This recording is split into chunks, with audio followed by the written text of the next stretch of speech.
Hi, Esther Kish here from Born to Influence, and today in this live stream I want to talk to you about dealing with rejection as it applies to sending out pitches and even connecting with influencers and high-level people. What are some of the things that you can do to get over it and just continue going until you get the results that you want? So hold on for a second. I'm going to share this to my personal profile. If you're watching on my business page right now, just leave a comment and let me know where you're watching from. Say hi. Hey Danielle. And I'm going to share it to my personal profile. If you're watching the replay, just skip the first minute or so because it will just take me a second here to share it. All right. Almost there. Leave me a comment. Let me know where you're tuning in from. Oops, that's not how to do it. Sometimes it's so funny when you want to do something really quickly, you click on the wrong thing and it becomes like twice as long, but almost there. Okay. I think I got it. All right. Let me just make it public. And there we go. So, hi, Esther Kish here. This live stream today is all about how to overcome rejection as it applies to your publicity and marketing. And if you're watching for the first time, just say hi, leave a comment, let me know where you're tuning in from. And I really want to talk to you about what are some of the things that you can do, not just in terms of the practical work, but also mindset when you're sending out pitches and it's not working the way you would like to and you're not getting the results that you are looking for.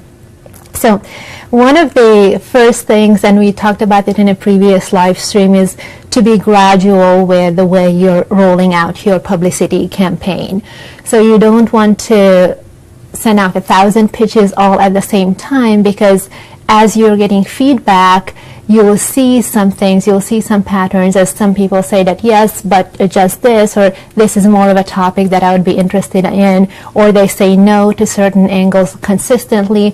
It doesn't make sense to blow your chances of a first impression with a bunch of people sending out something that doesn't work. So that's first. Just go gradually, right? And start with just baby steps, sending out 5, 10 pitches at first, maybe 15. And then as you're starting to get the feedback, that's when you send out a whole lot more. Hey Jess, how are you? From Australia. How nice to see you. So leave a comment. Say hi. So the other thing here is, how do you get that feedback though? How do you know, hey Alejandro, that people are actually interested, but maybe they just didn't like this specific angle or the headline that you suggested in your pitch? So what you need to do is definitely follow up. And it would be just like how you are reaching out, how you're reaching out for the first time to any influencer or somebody that you want to connect with. You might send the email, let's just say for the first time on Monday, you'll follow up next week, Monday, Tuesday, or 2 weeks from now, and be consistent with following up, and if possible, add more information. So maybe you were suggesting a specific topic and now you wrote an article about it and it's in the Huffington Post. You can link that in your follow-up, or say that I just did an interview on this topic on such and such podcast, or anything that you can add to give them more information, so that it's not just like, okay, can I get on your show yet? Can I get on your blog yet? You know, that doesn't help. The exception to this would be if you have a really cool, close relationship with the person who you're pitching, and they are often receptive to your ideas, whether it's regarding an interview or any other thing. You can absolutely follow up with them. It's just like, you know, let me know if I just wanted to follow up on this, and I was wondering if this might be something that you would like to feature and provide to your audience. Either way, please let me know. And it's a little bit, you might even call it pushy, if it's someone who you don't know well. But if it's somebody who you're really on good terms with, and they're generally responsive to your Facebook posts and they email you on a regular basis, then you can do it that way too. Otherwise, as a rule of thumb, be sure to follow up in a way that you're giving extra information whenever possible.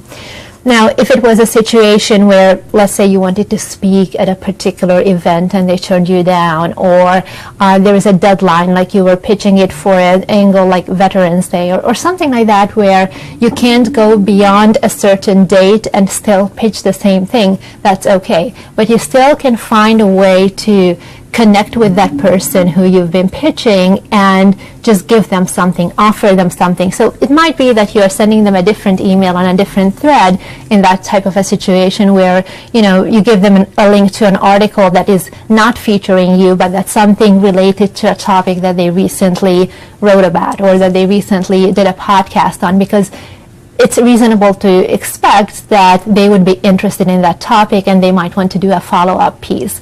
And in this way, suddenly you're shifting the dynamic of your relationship from just somebody who's bombarding them all the time with, like, can I get in, can I get in? Instead of that, they suddenly start seeing you as somebody who is a resource, who can give them contacts and information and connections and resources and articles and everything else, because they feel and see that you're giving them stuff that will help them with the stories that they're working on, and it's not just all about me, and I want to be the star of the show. So following up is key. And the second, if you notice, hey Ross, how are you? So good to see you. The other thing that you want to be sure to do is, when somebody rejects you, it's really not about you.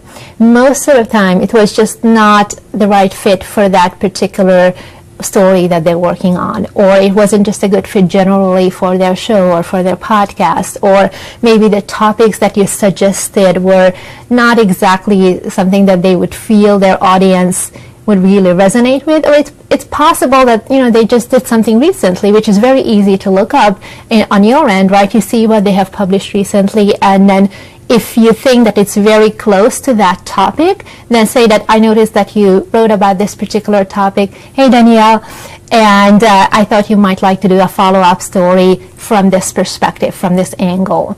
Now, if they just did, let's just say, a bunch of episodes on Facebook advertising or funnels or whatever, or, you know, raw food or whatever your area of expertise is, and they feel like that was enough for a while for that audience, they will write you, most likely they will write you back, and they say that, you know, these particular things are things that we covered extensively, and we're not looking for this at this time. And that's okay. At least you know that you're not going to be pitching them consistently with something that they're not interested in. Now, if they don't say what their new focus is, feel free to write them back and say, oh, okay, totally understand. What are some of the stories that you're working on? Because I might have some resources that I can help you with. And that way, again, you're starting to unfold the relationship and build it to a level where, again, you're seen as a resource rather than somebody who just wants to, quote unquote, get in, right? So that's another thing. And then also, when you start feeling that people are not taking you up on what you have to offer, just ask somebody to honestly review your pitches. Somebody who's been successful at getting into the media, somebody who's always getting covered, and then ask them, hey, I sent out these 4 or 5 different things. What do you think about it? Because I'm not getting the response. And if that's the case, they will help you. They will tell you if it's a good friend, and if it's somebody who's actually has success in this area, right? That's really important to this. Then they'll be able to give you some feedback on things that you maybe never would have thought about.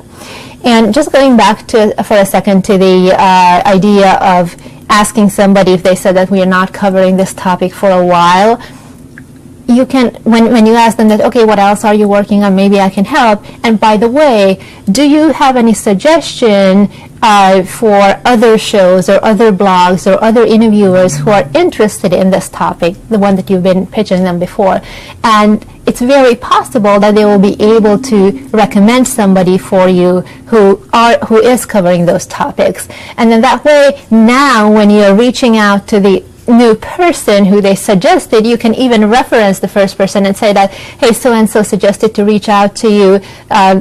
These are a couple of things that I noticed you're covering on your show or on your blog or in your column in the magazine, and I was wondering if maybe your audience might be interested in these couple of topics, and then you give them specific bullet points and subject lines that you feel would be right for that audience.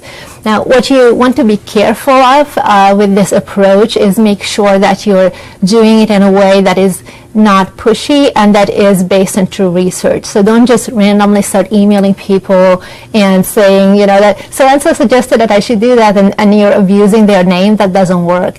You really need to look at that outlet that was recommended to you and make sure that you feel right about it, that it really is a good fit, and that's when you reach out to first start pitching them, right? And as always, remember to focus on the relationship side of things, and be sure to do it in a way where they feel comfortable with you, because if every other week or every week you are following up with just the same stuff, or even if it's a new idea, but every week you are bombarding them, they won't take it as seriously, because it feels like you just so badly want to be on that particular outlet that you don't even care what the topic is, you just want to be on. And that's really a turnoff, and it can get you blacklisted as well. So meaning that they will simply not read your emails. Especially when you're dealing with traditional media. So if you're going after magazines and newspapers and, you know, radio or whatever, bigger broadcast media, when you're looking at that, they get so many emails every single day, hundreds and hundreds of emails. So it's difficult for them to be able to respond to everybody. But would they respond to their best friend? See? So it's not that you have to be best friends with everybody, but be sure that you're warming that relationship and you're giving them an opportunity to see you as a resource, and do whatever you can to put that first as a priority. And it might take you 2 months, 6 months, however long it takes to get to the point where they will actually publish you, and not everybody will. But as you're doing it more and more, there will be more and more coverage for you. And when you're first getting started, it can be a little bit disheartening if you don't have any previous publicity to show or any media coverage that they can see you as a credible person. But once you get your first 1 or 2 or 3 hits, that's when it becomes much easier, because you're putting in the legwork. You're having more and more working and stable relationships with some of these people, and at the same time they also see you as somebody credible who other people already chose to cover, and so it makes it easier for them to say yes to you. So if you just remember that one phrase, that I need to make it easy for the other person to say yes to me, then everything that you do from this point forward, whether it's the energy of how you write or the actual words or the phone calls that you're making, it's all about how can we make it so that it's not only a win-win, but they are actually getting more. And that way, when you are getting sometimes the no's, or even you are following up and they're not getting back to you, you're not taking it personally. So remember that it's not about you. It's most probably just not the right fit when you're not getting a good response. At the same time, get the feedback when it's possible, so that you get somebody, an objective pair of eyes on the pitch that you've been sending, so that you know that it's something that maybe could be adjusted to get better results, and do it in a way where they can feel comfortable with you. And just as far as building relationships with people, if you're proactive about it and do maybe 2 or 3 new people who you're reaching out to on social media or through email or whatever way you want to, maybe at live events, at networking events, whatever is comfortable for you and that you can do consistently, and you commit to that I'm going to reach out to, say, 2 people a week. That means that a year from now, you're going to have 100 people who you initiated contact with. And as time goes on, as you're doing more and more and you're keeping up with these relationships, some of those relationships will build into true friendships. And before you know it, you'll have a whole network of media contacts who are happy to cover you and who see you as a resource. And rejection will always be part of the game, but it will not be something that dominates the outcome of your campaign. So it's always the most important thing that you can do is to focus on the relationships, whether it's influencers, journalists, editors, podcasters. See how you could set up a meeting or a Skype call or a phone call before you do your first pitch so that you know exactly what they're looking for. And that way you'll always keep in mind that you're able to write in a way or pitch in a way that it makes it easy for them to say yes to you. All right, so if you have any questions, please type them in. I'm going to stay here for a minute more just in case if I can answer any burning questions right now. Also, if you have any pitches that you've been sending and didn't quite work the way you wanted, just feel free to send it to me, and if we have a few, then I will do another live stream one of these days to help you go through that. So let me know. And then right now, I don't see any questions on my personal. Let me just look. Yeah. So let me know if you're watching this on the replay, what your questions are. And then I'll be sure to do another live stream and help you answer those. All right. See you soon, guys. Thank you so much for watching and listening. If you liked it, please share it with your friends and subscribe to the live stream so that you will be notified next time I do one. And also, if you're not part of my community yet, come on over to borntoinfluence.com/gift. I'll give you a media positioning checklist that will help you with all this basic stuff that you need to have in order to pitch effectively. It will give you how to do a compelling, effective bio, headshots, freebies, all that good stuff just for joining up. It's completely free, and it's at borntoinfluence.com/gift. All right, see you soon. Bye.